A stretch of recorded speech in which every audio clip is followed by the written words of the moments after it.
Hey there, hope you all are doing well this week. So this week we are getting down to the work of the course.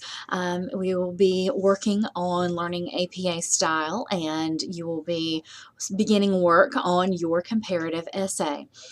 So before I get into that, just a few notes. It's very important always to, when we're doing coursework, to engage in critical reading, and we're going to get some practice with that as we work on this essay. So when you're reading critically, you're not just reading for the information. You've got to be analytical. You've got to think about why the writer is writing the way that he or she is, what the motivations are, what sort of strategies are being used. And that is really at the heart of what you'll be doing in your comparative essay. You'll be engaging in what's called rhetorical analysis, which is when you take a close look at how the writer is delivering information. So in this essay, you'll be working with a scientific article and a media article intended for the general public. Some of you who have taken my English 111 course have done something like this before. We're going a little bit more in depth with more specific kinds of articles here. And I've provided some article sets in a folder in week 2, but you also have the option to use the library's resources and find your own articles. In fact, next week we'll have some resources from our librarian, Miss Samantha O'Connor, to help you look at some differences between scientific and media writing and what some of those traits are in closer detail. Excuse me. So remember that the focus in this essay is how these writers deliver their information to their audiences. You can look at things like word choice, the choices they make involving the information that's delivered, organization, who they use as experts. There are a lot of options here for you. And you don't need to feel like it has to be comprehensive. You can take a few of the rhetorical strategies and focus on them. Don't try to do everything. As you read your articles, you may run across some information that's difficult to understand. Certainly take notes, annotate, write down questions. You can also get help at the Writing and Reading Center or through the online writing lab if you can. So APA.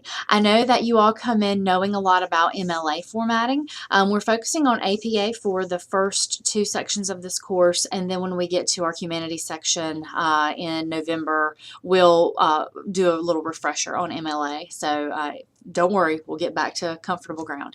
So APA is certainly different from MLA, but at the heart, citation styles and essay formatting styles have the same goal, which is to make sure that you deliver your information clearly and that you give credit to whatever sources you have used in a manner that your reader can use carefully and clearly and can go find those sources behind you. So in MLA, the focus is on finding precise information. So, in MLA we have the authors and we have the page numbers. APA focuses more on when the articles were published, and this makes sense in the sciences, in psychology, in fields where your information changes. So to give you an example, MLA, let's say you're writing a literature essay. We may interpret Shakespeare's work differently now from how we did 200 years ago, but, to be or not to be is still the first line, or I'm sorry, is still part of Hamlet's soliloquy, right? That hasn't changed. So what we want to do is to be able to find that within the play. Well, with APA, research changes, our findings change.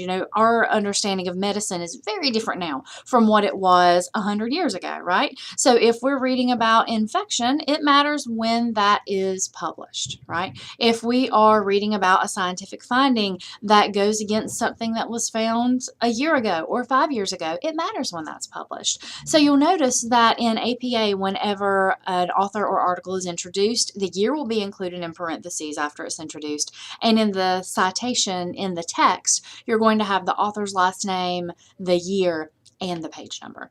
There are a few differences, and I've uploaded some documents to our site to help you with that. I gave you a lot of APA resources in this week's folder. I didn't do that to overwhelm you with information, but I want that to be there when you need it. I say when instead of if, because you're going to need it. That said, if you have questions about APA, again, the Writing and Reading Center is a great resource, and I'm happy to help you. I've worked with APA for a while. I say that it's my second citation language. MLA is my first. I'm very comfortable in MLA. But if you already have a good understanding of MLA, that gives you a platform to understand APA very well. They're doing the same thing, they're just doing it in different ways. I liken it, as I just did, to speaking languages. You know, if you learn one of the Romance languages, some of the other ones will come a little bit more easily. All right, so that comparative assignment, I've asked you to provide your major points for that in your checkpoint this week so I can make sure you're on the right track. If you have questions, please let me know. If there are some topics you'd like me to cover in a video, please let me know. I'm working through your first writing assignments for me. I hope to have those finished by tomorrow at the latest. I don't like to keep stuff out. I want to get it back to you as quickly as I can. I am teaching 3 online courses and a hybrid course, so I do have a lot of online grading, and you guys are what I'm working on right now, so I have you in the queue and hope to get that back quickly.